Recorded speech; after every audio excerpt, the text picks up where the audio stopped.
Good afternoon. My name is Leanne Anderson. The title of this presentation is Rewilding the Inner Ecosystem, Individuation, Classical Chinese Cosmology, and the Living Psyche. This presentation is a hermeneutic encounter between depth psychology and classical Chinese cosmology.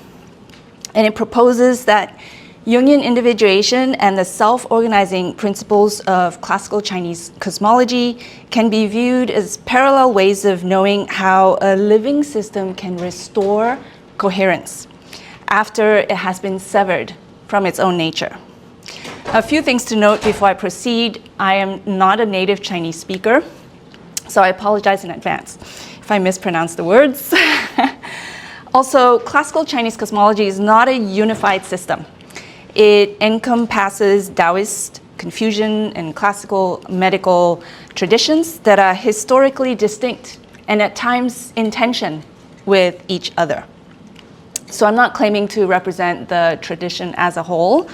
I'm bringing specific conceptual resources into hermeneutic dialogue with Jungian thought in order to illuminate both.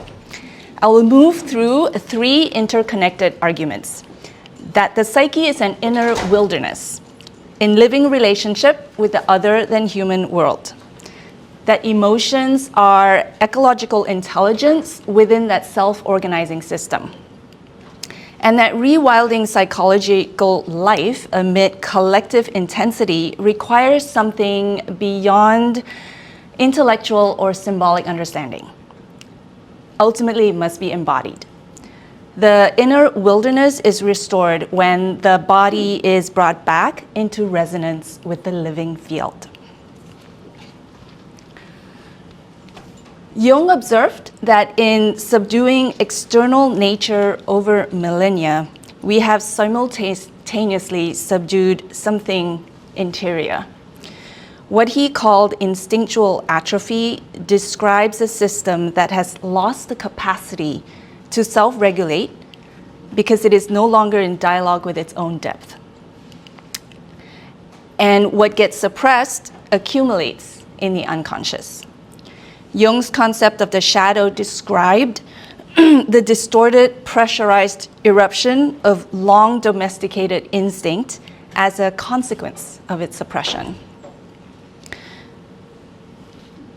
Just a note here, what we call going wild in our society is not the wildness that I refer to here.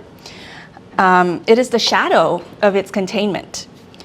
The contemporary neuroscientist Ian McGilchrist maps a parallel condition in his analysis of dysfunctional left hemisphere that has resulted in a, quote, mechanistic, fragmented, decontextualized world.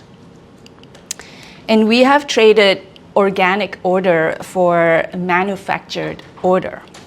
And I propose that the cost is the wild intelligence we need right now. So sociologist Hartmut Rosa's theory of social acceleration describes how the speed of technological and social change now structurally exceeds the human capacity to integrate experience. The experience of receiving emotional distress from across the entire planet without pause is overwhelming our nervous system.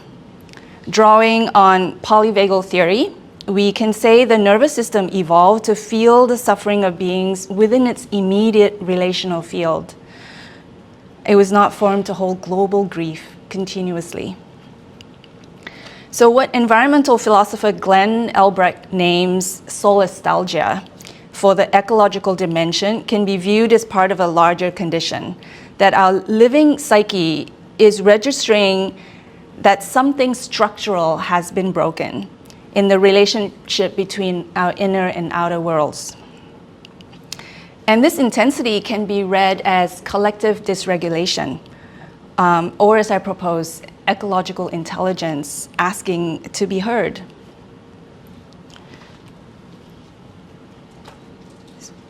So Perino and colleagues writing in Science asserts that the restoration of natural ecosystem dynamics should be at the core of rewilding actions. And Bill Plotkin, an eco-depth psychologist, calls for a new Western psychology that, quote, reclaim and embody our original wholeness, our indigenous human nature, that is, of nature. And the Taoist tradition names the destination of that return.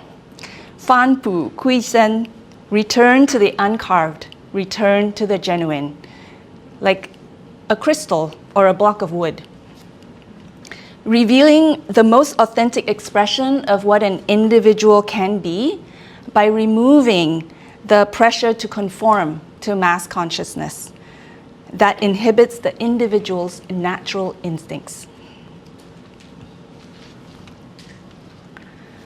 So when 19th century scholars translated the Western word psychology into Chinese, they rendered it 心理学, literally the study of the principles of the heart.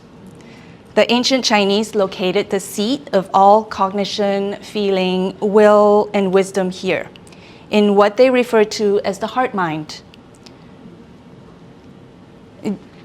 James Hillman argues that the heart, to perceive, must imagine. He asserts that the link between the heart and the sense organs are aesthetic, intuitive, and spontaneous. And the Chinese word for think has the brain on the top and the heart-mind on the bottom. And in the Chinese dictionary, it says, when one is thinking, the vital fluid of the heart ascends to the brain.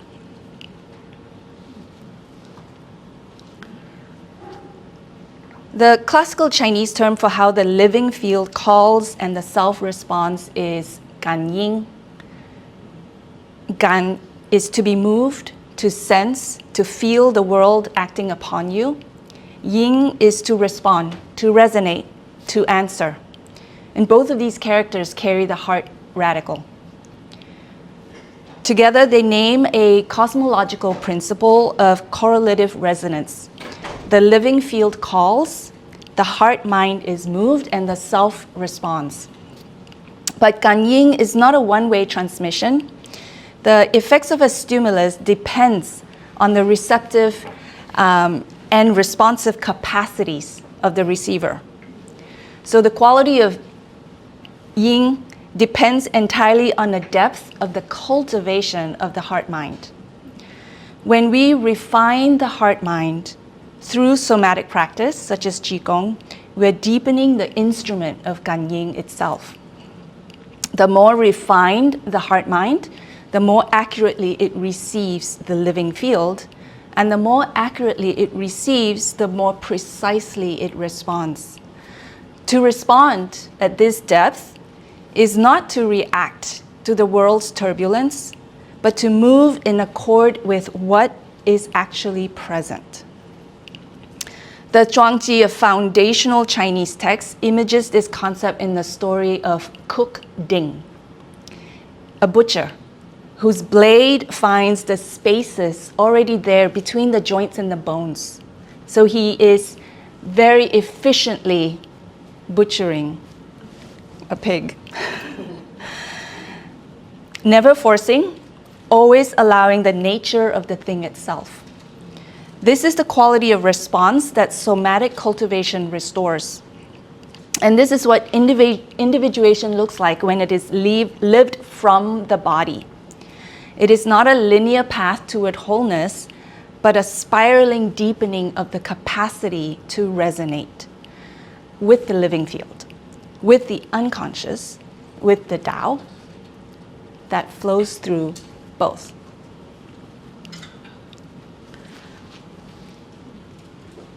So individuation in Jung's account requires the active participation of ego consciousness. The transcendent function depends on the ego's willingness to hold tension between the conscious and the unconscious, to stay present with what arises rather than to flee it. The ego is not something to be dissolved or transcended.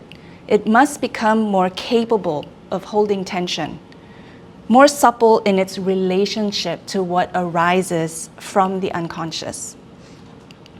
And there is a distinction in the classical Chinese tradition between orientation and instrument. The orientation of the cultivated practitioner is non-coercive, attuned, yielding, receptive to what the living field presents. This is what the Taoist tradition calls Wu Wei, effortless action, non-interference, and Jiran, the self-soul quality of things, proceeding according to their own nature. The point is this: you do not arrive at non-interference by doing nothing. You arrive at it by refining the instrument until it can move without imposing. To put it plainly, this can be viewed as rewilding. Rosa, who I mentioned earlier, the sociologist, speaks of natural and anthropological speed limits. The idea that there are some things that cannot be accelerated. I propose the body is one of the domains most resistant to acceleration. Its rhythms of breath, sleep, grief, and healing. This creates what Rosa calls desynchronization, a structural mismatch between the pace of social life and the pace of living things. The body cannot be accelerated without pathological consequences. To return to somatic practice, to slow down, to get back into the body, to reclaim wildness as a rejection of all that is fast and managed, is not a retreat from the world. It is a refusal of its most destructive premise, that faster is more alive. Our wildness, then, is not a problem to be managed. It is the very intelligence we need. The Zhuangji names the practical discipline for recovering this orientation Xinzai. Xinzai, the fasting of the heart-mind. This is a psychophysical discipline of attenuation, nurturing inner potencies by thinning out personal preferences so that one may achieve a heightened sensitivity to what is actually present. The practice empties the heart, sort of like the Western discipline of kenosis, so that it becomes responsive to the world without being consumed by it. The tradition calls this the mirror heart, a characteristic of the Taoist sage. That instrument is the body-mind, and the tradition in which its refinement is most precisely mapped is Nei Dan, the internal alchemy of classical Chinese cosmology. Both Eastern and Western alchemists, as even Jung recognized, turning lead into gold was that external alchemy, and the Nei Dan practitioner transforms internal lead into gold in the living field of their own body-mind. So each level of refinement opens a qualitatively deeper capacity for Kanying, that spiraling resonance we talked about. And Merleau-Ponty names why this cannot be achieved through thought alone. The body, he writes, and I quote, is not an object, and the consciousness I have of it is not a thought. I cannot decompose and recompose it into a clear idea. I have no other means of knowing the human body than by living it, by taking up for myself the drama that moves through it and merging with it. Thus, I am my body. And when we try to make the body merely an object among others, obscurity spreads to the perceived world in its entirety. End quote. So, if we suppress bodily knowing, we lose the world. And this is Jung's instinctual atrophy, named in phenomenological terms. So from this perspective, the body is the cauldron for transformation, and there is a fruit of this sustained cultivation, what the sages called Sheng Tai, the sacred embryo. We give birth to this spiritual being within us.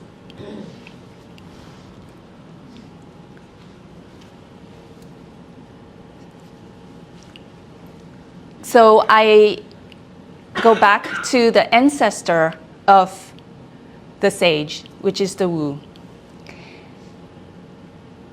Angeles Arian, a cultural anthropologist, wrote in her foreword to Gabriel Roth's book, Maps to Ecstasy, this quote, which many of us have heard. In many shamanic societies, when someone came complaining of being disheartened, dispirited, or depressed, the medicine person would ask 4 questions. When did you stop dancing? When did you stop singing? When did you stop being enchanted by stories? And when did you stop finding comfort in silence? End quote. The ancient Chinese character Wu depicts a woman standing at the vertical axis between heaven and earth. And the oldest dictionary of the Chinese language, the Shuowen Jiesi, describes her as one who by dancing invokes the spirits. She prepares through purification through scent. She calls through song and drums and silence. She cultivates the channel through practice, the qi that flows between heaven and earth. And when she danced, it was a ritual practice from which Ganying emerged. So this living field responds to her dance, heaven and earth moving and meeting in the human form. This is the same movement that Zinsai creates for the conditions of the mirror heart. So in conclusion, I offer this. Much of this presentation came through in dream time, in the liminal hours between sleep and waking, in my body's own knowing, before my analytical mind awoke. And my Qigong teacher once said that lying down allows the heart to access both heaven and earth more easily. Jung wrote that the goal of individuation is the ultimate integration of conscious and unconscious, and he identified the analysis of dreams as one of the primary means of accessing the unconscious.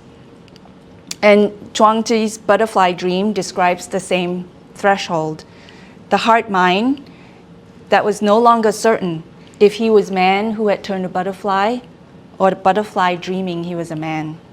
So I propose that this is rewilding as a practice of cultivating a heart mind in order to allow Tao to flow between heaven and earth through our body.